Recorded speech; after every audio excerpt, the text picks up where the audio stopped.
Hi, this is Louis Herthum. Welcome to the FSF Podcast. The show that makes Alexa and Siri wish they didn't have to listen, but that would slow their sudden and inevitable betrayals. Our show is brought to you by our charity sponsor, the Red Shirt Widows and Orphans Fund, which supports the Wish Upon a Teen Foundation that helps out sick kids when they need it most. Just imagine the comfort you'll give Red Shirt crewman number 128. You'll know that when he puts on the red shirt and joins in hosting an amusement park with biomechanical robots, that he didn't leave his family destitute and without hope, because the Red Shirt Widows and Orphans Fund has his back, and what's left of his memory. All right there, kids and cadets, welcome to the FSF Popcast.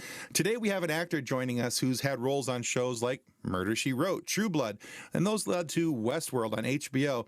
And now he has another show coming out that's been critically acclaimed, and I personally am very excited to see this come out on Amazon. That's coming out on October 21st, 2022, and that show is called The Peripheral, and you're going to want to check that out. If you haven't watched the trailer yet, don't leave this interview, wait till it's done, but then go watch the trailer and then come back. Or if you do leave this, at least come back. You're going to want to hear the rest of this interview. But we are very excited to have Louis Herthum today on the FSF Podcast. Welcome to the show, Louis. Thank you. Good to be here. Thanks for having me. Yeah. So like I said in the intro there, we're all very excited to have a moment to talk with you about this upcoming show on Amazon. We're excited to be able to have the opportunity to watch the show. Now, we're recording this the Friday before the show is released. So the trailer that I've watched has looked amazing. I think Amazon has an extended trailer. It's like, I think almost about 2 minutes, two and a half minutes. And it shows quite a bit out there. It looks to be very well cast and looks very exciting. So if you would please tell everyone a little bit about your show, your character, and what they can be looking forward to in season 1 of The Peripheral. Okay, well, it's very well cast and it's very exciting. You're right. And so it's based on the William Gibson book of the same name, The Peripheral. William Gibson, as many of you know, is an extraordinary sci-fi writer. And the book is deep, and so if anybody's read the book and go, "Wow, how are they gonna make that into a TV series?" I will say this: that it is, it is an adaptation, but it's strictly along the lines of what happens in the book. But I guess what I'm saying is, because some people said, "Man, I had a hard time getting through that book."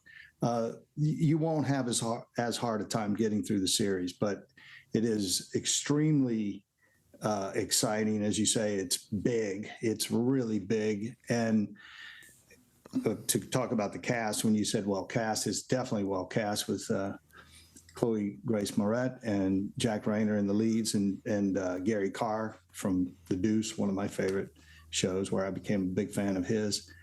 And of course, it's brought to you by Jonah Nolan and Lisa Joy, so it's kind of hard to go wrong there, So it's a futuristic. Like my character resides in a fictitious town called Clanton, North Carolina, set in the year 2030. So even our present day is a little bit in the future.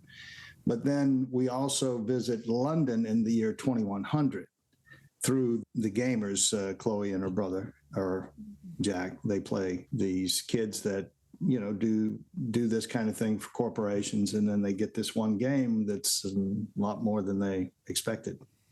And so it gets very exciting. Interesting. Yeah, it sounds like forward to it. Yeah, it really does sound like fun. A lot of I find that with a lot of trailers that they try and amp up the excitement, but there's the suspenseful music and all that kind of fun stuff. And I felt very much so like that wasn't the thing that was even needed for the trailer, because they were showing parts of excitement and trying to build up the story for it, so that there was a little bit more than just, oh, well, here's a show and golly, tune into Amazon. Yeah, well, I mean, you're right. Trailers usually do put a lot of their biggest and flashiest stuff, but believe me, there is a lot that's not in that. I mean, it's a ride. Now I haven't seen all the episodes, but I've seen several of them, and believe me, at the end of each episode, it really leaves you wanting more, and it gives you more as we go. So I think that at the premiere the other night, they did after they only showed the pilot episode, and then after they showed, what's to come. So it involved showing stuff from scenes that were not in the trailer and that I had not seen from other episodes. And I was like, wow. I mean, as blown away as I was already, I went, holy mackerel, so it's, again, I have to stress, when Lisa and Jonah, put their mind to doing something this big, it is, big and fun, exciting, and it'll mess with your mind a little bit too. That's All awesome. right. I'm looking forward to it. Yeah. I only have to wait. As far as my character, one more week. You asked about my character, just real quick. He's a I like to tell people he's just misunderstood, but he's not. He kind of runs the town, Mm-hmm. and he's a bit of a criminal element, but he's done some good things for the community, so he's accepted, and. Okay. But it's a character unlike any I've played before, and that's always fun. So. All right. Sounds a little morally gray. Can be fun. Morally gray is a good way. That's a great way to put it. All right. I like it. I like that. I'll use that if you don't mind. Feel free. Have at it. Morally gray.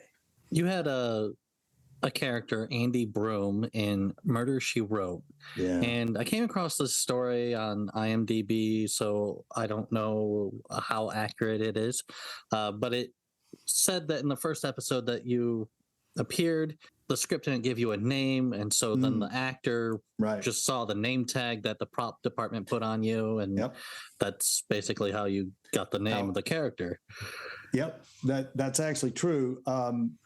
I had done 2 episodes. I did an episode, pardon me, in season 5, and then the director, who was Anthony Shaw, who happened to be Angela's son, brought me back to do another episode in season 6, where I first met Elliot Gould, and it was a wonderful time. And then not the next season, but season 8, Anthony called me back because they were getting a new deputy in Cabot Cove.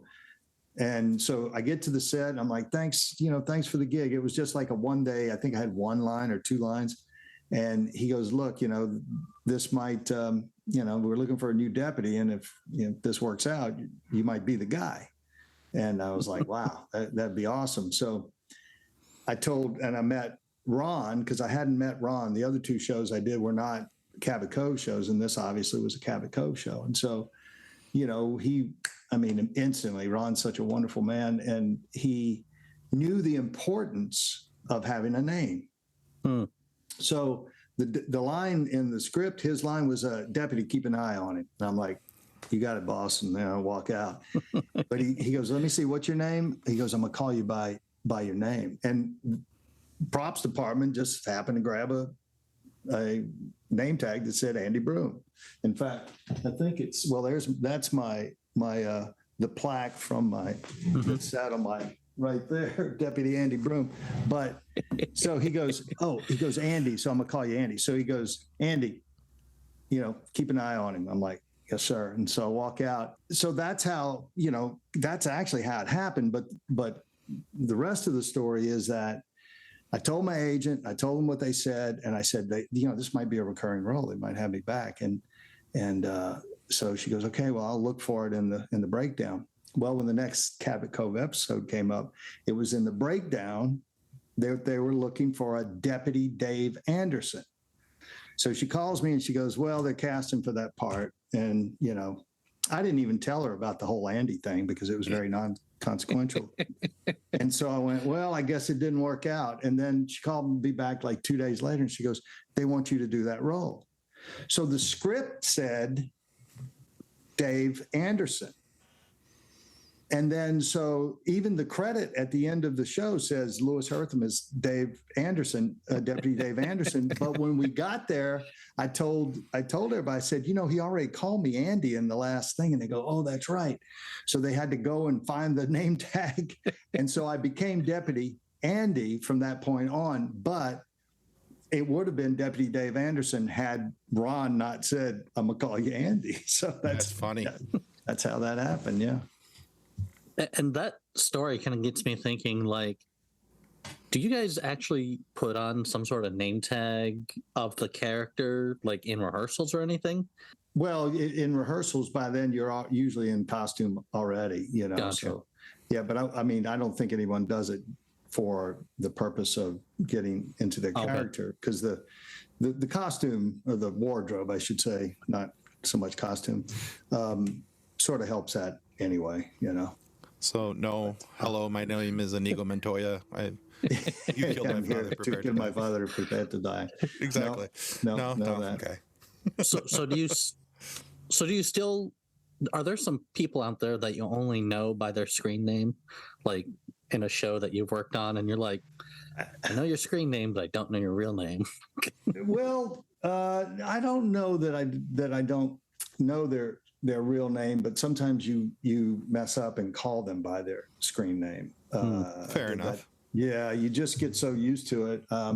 You know, I did it just the other day. Who was I talking to? One of the cast members on this show. I called them by their cast name instead of their actual name. I think I did it at the premiere. But you know, you just get to you spend some of them. You spend a lot more time with them as the character than you do outside of the job. You know. Right. Yeah, that makes sense to me. Yeah. Completely. Okay.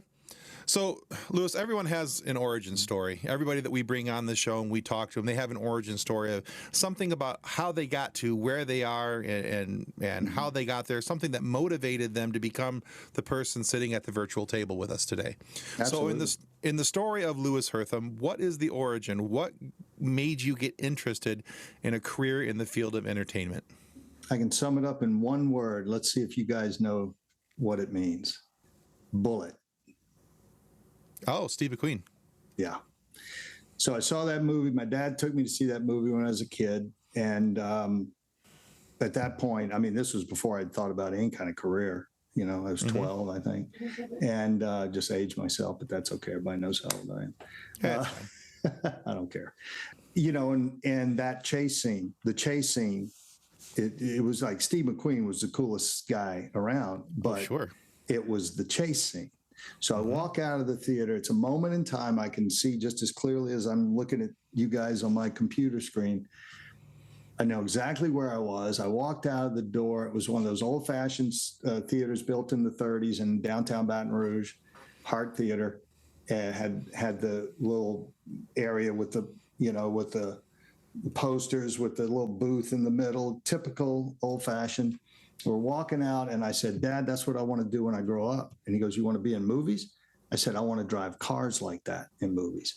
So for me, I wanted to be a stuntman. That was my goal all through the rest of school, even to the little bit of college that I went to. And I just wanted to get out here and start, doing stunts. And in the interim, I was selling men's suits in a fine men's clothing store, ended up doing some modeling for them. One thing led to another, ended up doing TV commercials.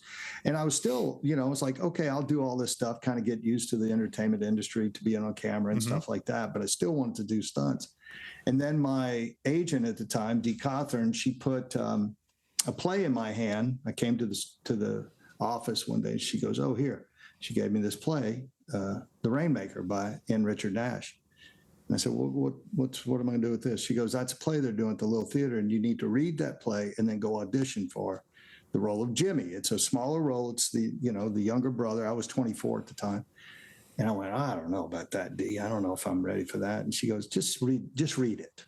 So I read it, and I went, wow, this is awesome. She goes, look, just go and read for it. Just see what happens. And I thought to myself, the crazy things that I think I want to do as a stuntman, if I don't have the guts to do this, how am I ever going to have the guts to do that? So I said, I'll suck it up. And I went and, of course, was petrified when I got there and saw like 100 people auditioning for all the different parts. And I asked one guy, I said, where do they do the auditions? He goes, up there. And I'm like, in front of all these people? He goes, yeah. And so I was like, and then I think I just went into some like shock mode. Anyway, I ended up getting the lead. I ended up getting the lead role of Starbuck, and that changed everything. That's when I realized this is what I should be doing. That was my story. That's very cool. And I'm sticking to it. No, I like that story. That's cool. I mean, yeah, when people refer to the chase scene in Bullit, they say, you know, that was a cool chase scene. I'm like, no, that's not a chase scene. That is the chase scene of chase scenes. That is amazing. Not to mention the Mustang. I mean, come on. Giggity, giggity. Whew. I'm not jealous at all. Okay. So I had to have one, so I got a 68 fastback Mustang. Yeah. That's a beautiful machine. That's just it is. Yeah, there's an episode. It's one of my favorite TV shows is Blue Bloods, and in one of the episodes they do a McQueen Bullit episode, and they have that car. I'm just Yeah, that was nice. Yeah, that was a nice there's dreams. Yeah, that was a nice. I happen to know the guy, Sean Kernan, who owned the real Bullit and sold it a couple of years ago at an auction at the 3.7 million it brought. Oh wow! Not surprised at all. Yeah. Everybody been looking for that. That's quite a story, and I will tell you, there's a documentary coming out about that. Oh, cool. Yeah, so that, and I'm a part of that. Awesome. Too, so yeah, I'd very much like to see that. That's cool. Yeah, I'll let you guys know. Yeah, that'd be awesome. Yeah, you probably want to talk to those guys too, because it's that wouldn't hurt. It's a fascinating story. Wouldn't hurt my feelings a bit. That'd be great. Okay. Yeah, see, your origin story is way cooler than mine, because I left the movie theater wanting to be something, but yours seemed more realistic. I wanted to be a Jedi after Empire Strikes Back. I just couldn't figure out how to use the Force or figure out how to get a lightsaber. The closest I've come is grocery store doors. Just that's good. It's like that little boy in the commercial, right? Exactly. His dad there. Yeah. Well, I remember Star Wars very well too. I mean, that was like, we all remember that. That's kind of like, one of those things, if you're old enough, you guys aren't, but, everybody remembers where they were when they heard about the Kennedy assassination or 9/11. Sure. Well, sure. First time you saw Star Wars, it was like, wow. In fact, I remember seeing the trailer after some movie and the whole place was like, it was like you had seen, you were seeing the future, really, certainly the future of filmmaking. It was extraordinary. Mm-hmm. Yeah. But you were younger then. See, I was already. Yeah, I was born in '76, so I wasn't. I was only one for New Hope. Yeah, but wow. I was. Yeah, I was 6, I think, when Empire Strikes came back. Yeah. When Empire Strikes Back came out. That's what I was trying to say. Yeah. When that came out, I think I was about 5 or 6. I remember going to the theater. I don't remember much about it. Too. And then I remember going and seeing Return of the Jedi, and that had a much bigger impact in '84 because I was 8. Mm-hmm. And ever since then, and still to this day, Empire Strikes Back isn't just my favorite Star Wars movie. That's my favorite movie of all time. And so, it's had a pretty major impact on me. But yeah, one day I remember seeing that I will get a lightsaber. Well, they're out there now, I understand. You guys advertise them, if I'm not mistaken. There you go. We do, yes. Yeah. There you go. This is as close as I'm getting, but it's not cutting anything, but which for me is probably a good thing. Probably a good thing. You'd be cutting down, you would have no shrubs, no bushes, no trees, no anything in your yard. Or limbs. Yeah, I'd be Luke Skywalker, There you go. So yeah, exactly. So you mentioned stunt work in some of your in Tim's previous question, and you do have some stunt credits under your name. And what does it take to become a stunt driver? Well, I never became a stunt driver. What I think that there are schools where you can learn, the kind of maneuvers that you need to do to become a precision driver. I kind of was a stunt driver just when I got my license. I was a very aggressive driver, and people used to make kind of fun of me because they'd say, yeah, we saw you, sliding around the corner over there the other day in my 1974 Maverick. Wish I still had that car, But I think that, you have, I consider myself a good driver, and I consider myself someone that certainly could have done that, but I would have gone to one of these training schools where they, teach you how to do the 180 reverses and the sliding into parking spaces and just knowing how to handle yourself in a chase scene where you're not going to, crash into the entire crew. So, or the equipment, which happened in Bullit, by the way, did happen in Bullit. A camera was taken out by one of the stunt drivers, but that's you'll see it in the documentary.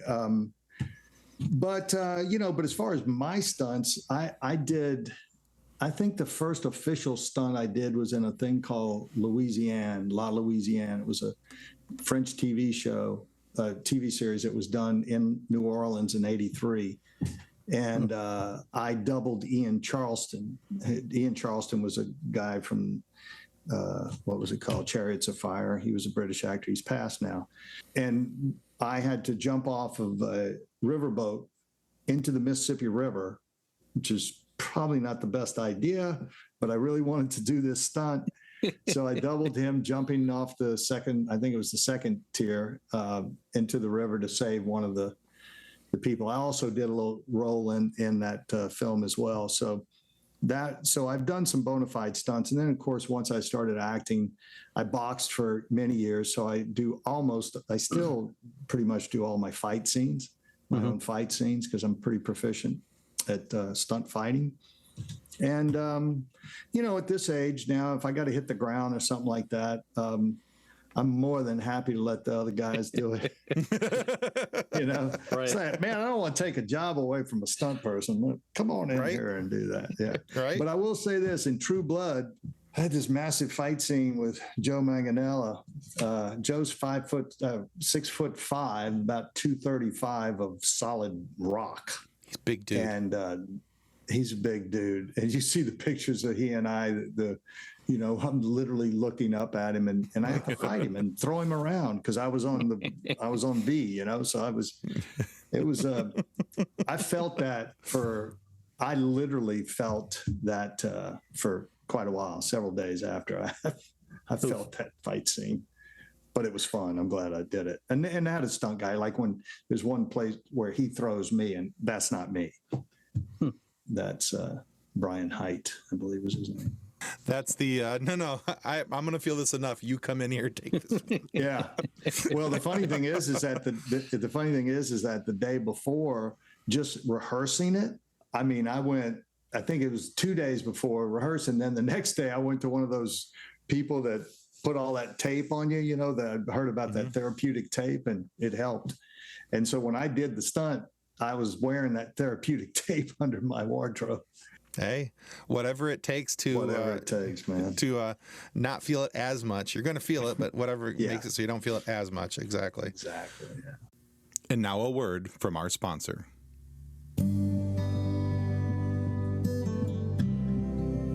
Since 1982, Vital Signs and Graphics has been helping professionals with all their image, logo, and design needs. Perhaps you're looking for signs and banners, truck and trailer lettering, business cards, brochures, or other image and marketing aids. Vital Signs and Graphics in-house design studio has you covered. From logos to apparel, start to finish, Vital Signs and Graphics has everything you need to look and feel professional. Call Rick at 231-652-3300. He'll get you noticed. Welcome back to the FSF Popcast. So many of us have that special little something that we like to hold close to our hearts. What is a project that you've worked on that is a little less known, that is close to your heart, that you wish got a little more love? There are a couple. I've produced 5 feature films, 5 small, low-budget narrative features, and 1 full-length documentary. The first film I made was called Favorite Son. I did it in my hometown, and it really was a lovely little film. I think that distributors, I did it in 96, and it was ready to go like in the beginning of 97, and that's right when the independent craze really started. Sling Blade, Brothers McMullen, Yuli's Gold, all these films were coming out that had stars in them, and and ours didn't. And had I made this film maybe 2 years before, I would have sold it in every territory because it was a great little independent American film. So it made it very, very hard to sell, and I never really got it off the ground. Certainly didn't make its money back, unfortunately. And then in 2004, I made a dark little independent film called Red Ridge that I made with some buddies of mine, Damien Skinner and Jean-Luc Martin. And it was based on a real life story that had been in the press in the Dallas area in Texas. And Damien Skinner, who directed it, was based on a story about human trafficking and how these young Hispanic women were being kidnapped and forced into this sex slavery. So he wanted to sort of, bring some light to that topic. And so that's what the movie was about. It was very dark. It was really very dark, but we did it for like $140,000. And and it was one of those films where everybody wanted to be there. Nobody got paid anything, and barely enough to eat on. But we had a good time, and we did it out of the love of the project. And I mean, we got some distribution overseas. We did win a film festival.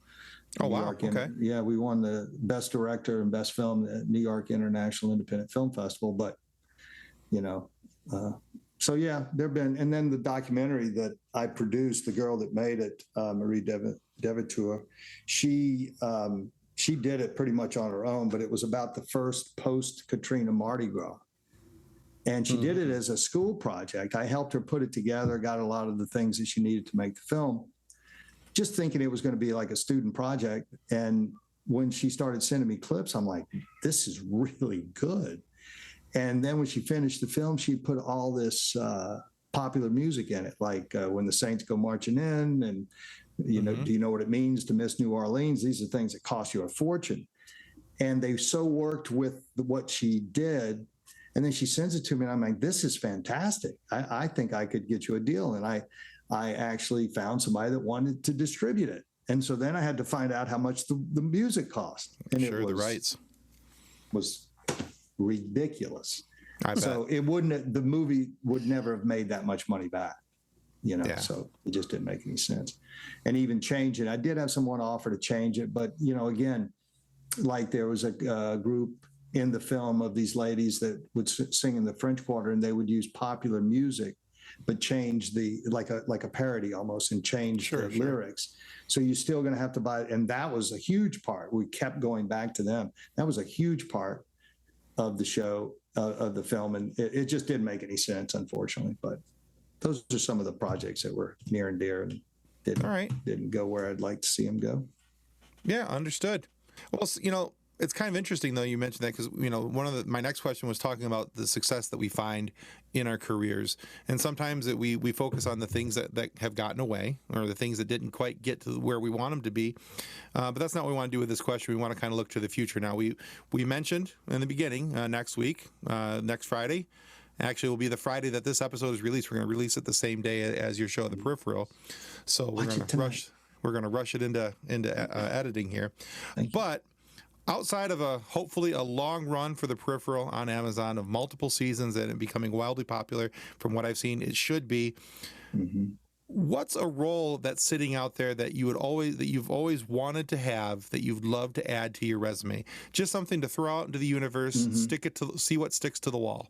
Well, I'd have to say, my role in Westworld was near and dear to me, without question, Peter Abernathy.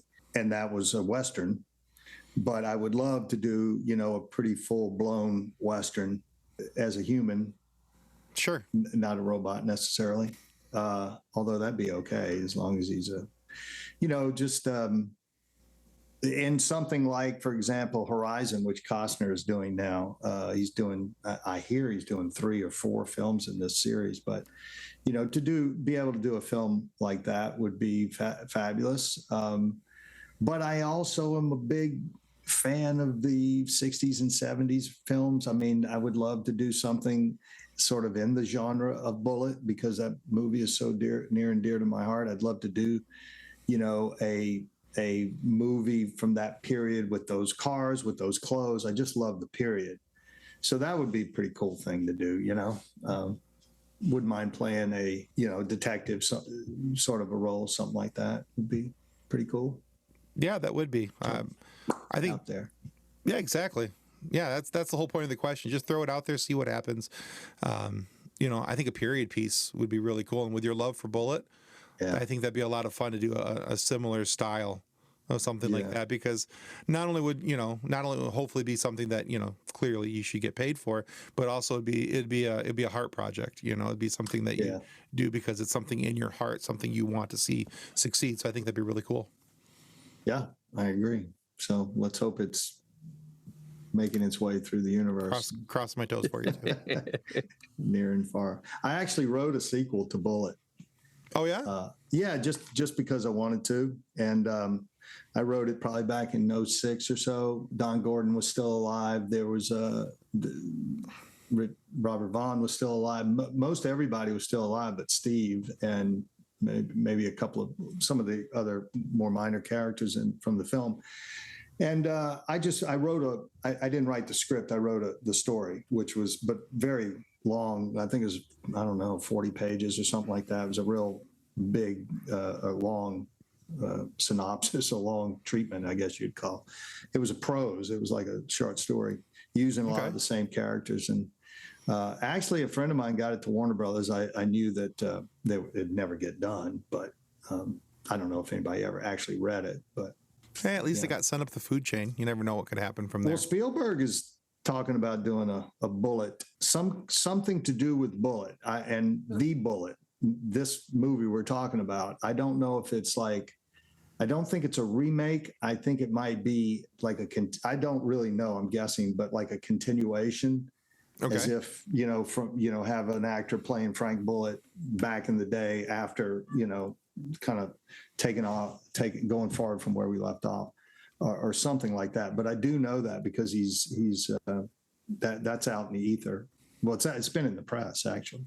Yeah. And Molly McQueen, his Steve's granddaughter, who I happen to know as well, is one of the executive producers on it. So it's very interesting. So we really enjoy hearing various stories. We have a Facebook group that is just filled with a bunch of memes, and it's got over 200,000 members to it. And wow, it's just memes of this and that. And we really enjoy things like from behind the scenes that we don't usually get to see that actors have experienced. Is there an incident or something that happened on a set that still makes you laugh to this day? Are you kidding me? I've done like 170 films yeah, there are tons of them. But I'll tell you one that because as soon as you said that, and the reason I laughed is because it always makes me laugh, is how I got my SAG card. Okay. So I moved out here in January, here meaning Los Angeles, in January of 1982. And I came from Baton Rouge, Louisiana. I had lived there my whole life. Came out to Los Angeles, knew two people, my roommate and somebody that lived 50 miles away. And so, it was kind of rough. It was a big culture shock. I think the Baton Rouge was about 250,000 people, and here was 8 million or whatever. So, but got kind of homesick after about 2 or 3 months or whatever it was, and just wanted to go home for a short visit. When I got there, found out they were doing a movie called The Toy with Richard Pryor and Jackie Gleason. Yeah. Mm-hmm. And I literally was on the airplane coming back, and one of my best friends, Nick Abed, was working at the airport at one of the rental places. And the agent that I mentioned earlier, Dee Cawthorn, called him because she found out I was on the way back. She knew I was going back because she had tried to get me a role in the film and was unsuccessful, or an audition. There just wasn't anything for me to audition for. So I was going back. Nick comes onto the plane. He goes, Dee says she can get you a gig on the film, on the crew. Uh-huh. I'm like, I'm out of here. Sorry, you can have my seat. It was a different story back then. It was like the planes weren't full. It was like, so anyway, I got off and then I met with, his name was Jerry Barowitz. He was the production manager. And she got me a breakfast meeting with him, the sweetest man. And he goes, Louis, we talked for a while. I told him what I want to do. And he goes, well, obviously there's no acting roles. I said, yes, sir, I realize that. But I would just love to work on the film, whatever you have. He goes, I'll be honest with you, Louis, the only thing I got left that I haven't cast is Jackie's stand-in. And I went, well, I'm game if you are. And he's like, well, stand up. And so I stood up and he stood up and he goes, well, you're about the same height. And I mean, I'm 25-year-old, pretty slim and trim guy. And he goes, all right, what the heck? So I was Jackie Gleason's stand-in for that film. And when there's a film, that film could never get made today because not even close. Not even close. So the scene where Eric, the young Master Bates, as he's called, because it was Jackie Gleason's name was Mr. Bates, and he delivers. He sees Richard in a window in a store, and he tells his dad, "That's what I want." So. I have trouble even talking about it. But anyway, he comes to the house in a crate and he's eating dinner and somebody announces that the crate's there. So Eric gets up and he runs in there and starts opening the box. And then Gleason comes in and goes, what's going on here? So anyway, Richard was in the box supposedly. And the day we shot that, Richard was not on the set. So Richard Donner, who directed the film, said, Louis, will you read Richard's lines from inside the box? And he said, would you, go ahead and run the lines with Jackie? So I'm over there running lines. I'm sitting there running lines with Jackie Gleason. Okay. And like that, if that wasn't good enough. And then, so I get in the box, we get ready to shoot it. And Donner comes over and he leans down in the box. He goes, Louis, be sure you give enough time between the lines so that we can dub Richard's voice in. And so I said, yeah, no problem. Now, I was a huge Richard Pryor fan. I listened to all his records. I used to do impersonations of Richard. So I'm like, how am I going to know? The only way I know to give it enough time is to do it the way I think Richard would do it. Oh, my. And the very first line, because what happens is Eric's opening the box, and the Fraulein comes in and says, Eric, you will not open this box if you don't come finish your dinner. You can't open it till tomorrow. And Richard's first line is HELP, all caps, 3 exclamation marks. So I'm like, he's screaming. So when she goes, you can't open this till tomorrow. I don't want to blow your ears out, but I went, help! and then it's like they're like, what's going on here? I'm like, are you crazy? And I did this whole prior impersonation through the whole thing, the whole first take, and then after that take, it's like the crew applauded, and the other thing That's too awesome. that I take credit for real quick, because I know y'all got to run, but when I screamed help like that, help, Gleason went oof. And that wasn't in the script, but when he went oof, he used it throughout the whole movie. He kept using that oof. So I take a little credit for that. That's fantastic. But yeah, that was quite an experience. Awesome. Love it. So anyway, Donner gave me he goes, you did a great job on your film debut. I said, great. Do I get a SAG card? And he goes, yeah, give him the SAG card. So I think my credit was man in box. Perfect. So, yeah. Love it. That's awesome. Well, Louis, thank you so much for being on our show today. Where can our listeners go to find out more about you and your work? I mean, if you mean social media, I'm at Louis_Herthum at Twitter, Instagram, and on Facebook, I'm just Louis Herthum. And I'm at Louis_Herthum because somebody has my name at Louis Herthum on both Twitter and Instagram, and they won't give it back to me. They've had it for years doing nothing with it, and they won't give it back. So, but I mean, look, I'll be honest with you. I'm not great at social media, and but that's where I post things, that I'm doing. Understood. Probably the best place to do it. We'll make sure that we get some of those links put into our show description so that our listeners can check them out. Cool. All right. We also want to remind everybody that subscribing is the single most important thing that you can do to help our show to continue to grow and get these amazing guests like Louis here today to have these really fun conversations with and have funny moments for you guys to be able to listen to. So please subscribe. It helps out more than we can really tell you. And be sure to check out Louis's work as well. You're going to want to watch The Peripheral. Watch it today. You won't be disappointed. I have a very strong feeling about that. And if you aren't happy with the content of our show today, please feel free to lodge a complaint with the head of our complaint department, Steve McQueen, and his 1968 Mustang. No one escapes the king of chasings. And you can be sure that Bullit will bring the offending parties to justice. So although we can run, we cannot hide from that super sweet looking Mustang of justice. So turn in at least 3 copies of your complaint, just in case a couple, fly out the window as he's doing his driving. Bullit was good at car chases. We can't be sure about the paperwork. So if you want the offending parties dealt with, you won't have to race through the streets of San Francisco. Bullit will do it for you. Well, thanks again, Louis. Oh, you're welcome. Thank you, guys. Thank you, Louis. All right, guys, that's going to conclude us for the FSF Popcast. Goodbye. Ciao. On behalf of the rest of the hosts of the FSF Popcast, we want to thank you for listening to this episode. If you'd like to be a guest on a future episode, please contact us by means of Twitter or Instagram using the handle @FSFPopcast, or go to www.fsfpopcast.com and click on the Contact Me link. Thanks again, and hope you enjoyed the episode.